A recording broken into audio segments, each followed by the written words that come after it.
The City Commission in Grand Rapids, Michigan, has agreed to pay a former Marine $190,000 after he was wrongfully detained by Immigration and Customs Enforcement for 3 days last year. The former Marine, Gilmar Ramos Gomez, 28, and the American Civil Liberties Union of Michigan filed complaints in April over the Grand Rapids Police Department's involvement in his ICE detention, saying that a police captain discriminated against him. The City Commission and Mr. Ramos Gomez, who was born in Michigan, reached the settlement on Monday, which was Veterans Day. We hope that as a community we can learn from his case, and that the City of Grand Rapids and its police department will adopt further policy changes and commit to systemic reforms to ensure that no one else has to suffer what Mr. Ramos Gomez endured, Miriam Ackerman, Mr. Ramos Gomez's lawyer and a senior lawyer at the ACLU of Michigan, said in a statement. The Grand Rapids City Commission did not admit any wrongdoing. We are satisfied that the parties have been able to resolve this matter without court proceedings, Anita Hitchcock, a lawyer for the city, said in a statement. We hope that all parties can now move forward. Officers from the Grand Rapids Police Department initially arrested Mr. Ramos Gomez on November 21, 2018, after he made his way to the helipad of the Spectrum Health Butterworth Hospital, according to a police report. He was not a patient at the hospital at the time, but was struggling with post-traumatic stress disorder, his lawyer said. Mr. Ramos Gomez made the nightly news on the evening of his arrest. Captain Kurt Vanderkooy of the Grand Rapids Police Department was watching the news and saw Mr. Ramos Gomez's face, according to Ms. Ackerman. Captain Vanderkooy sent an email to an ICE officer asking the agency to check the status of Mr. Ramos Gomez, according to emails obtained by the ACLU. Soon after, Matthew Lopez, a deportation officer for ICE, visited Mr. Ramos Gomez at the Kent County Jail, where he was being held.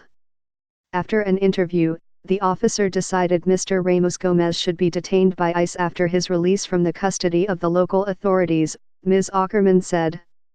Officer Lopez then informed Captain Vanderkooy that Mr. Ramos Gomez was a foreign national who was in the United States illegally, and thanked Captain Vanderkooy for the lead, according to emails obtained by the ACLU of Michigan.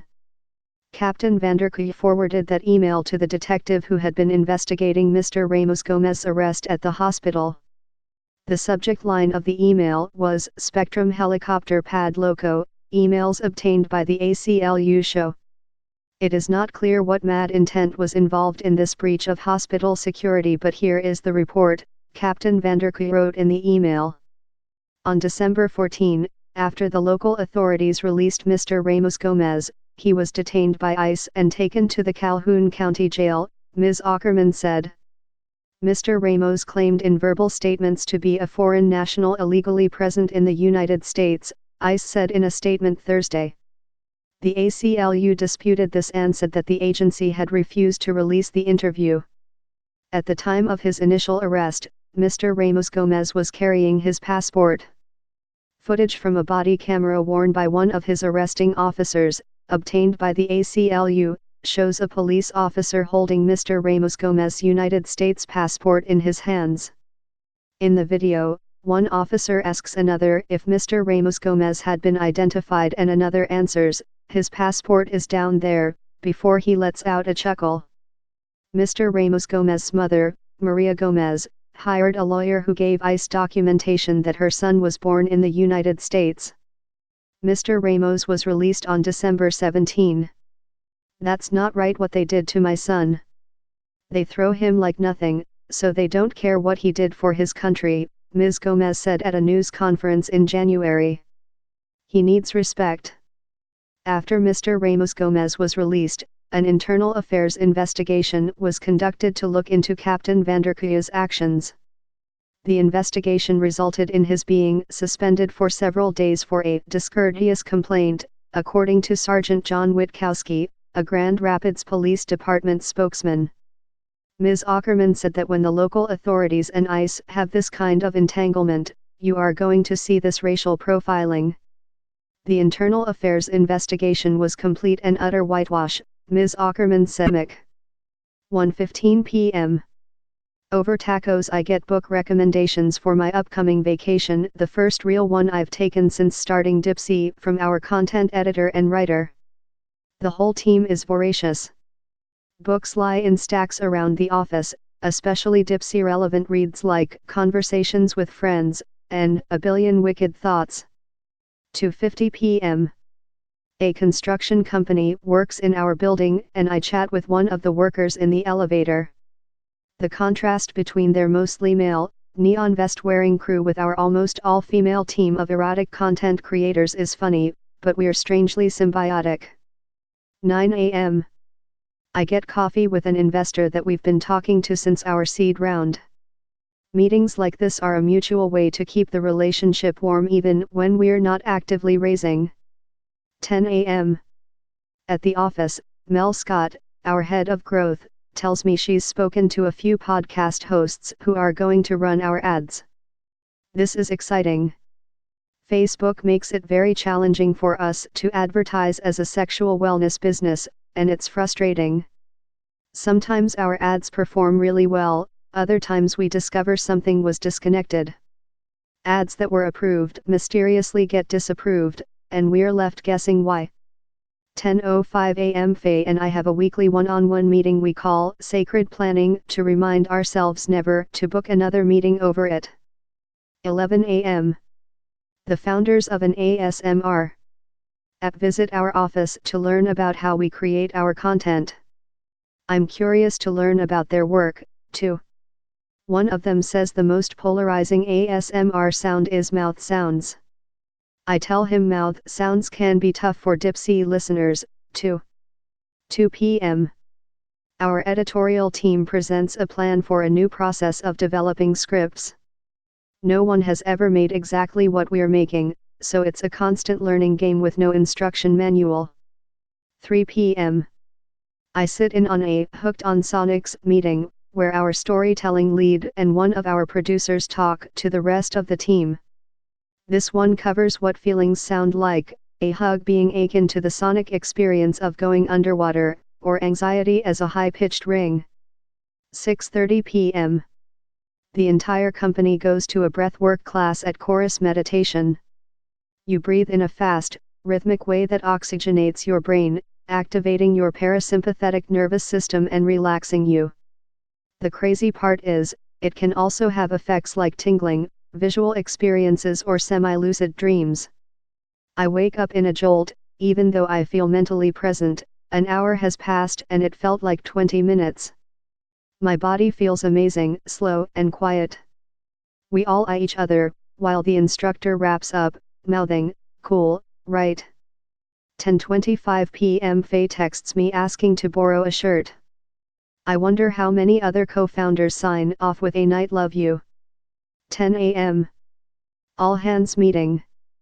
As our analyst presents which story tags performed the best, the team debates the underlying reasons. We know stories tagged as group or threesome are highly rated, but we don't necessarily know why. The novelty? The explicitness? What are the creative differences between crush and hookup stories? They seem to overlap a lot, so what makes one more successful than the other? 1:45 p.m. I take a call with an investor who's been persistent. He describes Dipsea as part of the NSFW space, which tells me I have to take a step back and explain our perspective on sexuality. We're not interested in creating an erotic utility, we're interested in empowering women with content designed for their pleasure. To his credit, he understands the difference. 4 p.m. Hunks brainstorm session. The editorial team discusses stereotypes about attractive men that still feel relevant, or that we can modernize. A college athlete isn't necessarily interesting without some other underlying reason. Maybe they're fed up with the EXTRTIVE system they're a part of and lean on a female confidant. She sees his depth in a way that her peers don't get to. Write that down. We talk about the way that passionate people are attractive, and especially so if they're a bit unattainable because of their focus. Every fireman is met with an "okay, but why?" 5 p.m. I join Faye and Mel to figure out how to meet our greater goals for the quarter. 500 post-its and 2 hours later, we take a step back to admire our work. 12 p.m. I meet with Mel to review the past week, how we spent marketing dollars, where it's working best, trends we're not sure what to do with yet. There's one international market that's going gangbusters. 12:45 p.m. We always order in and eat Friday lunch together. 5 p.m. I find a quiet booth for an interview with Tristan Taormino, host of the podcast Sex Out Loud, which I just found out is airing live. The host, a sex educator who really knows her stuff, gives us advice on creating content for older listeners, shares her favorite story, Virgo season, and asks how I deal with running a women-focused company while also navigating the world of venture capital. I say it took me some time to realize I was more than one thing in different contexts, and that's okay. 6:50 p.m.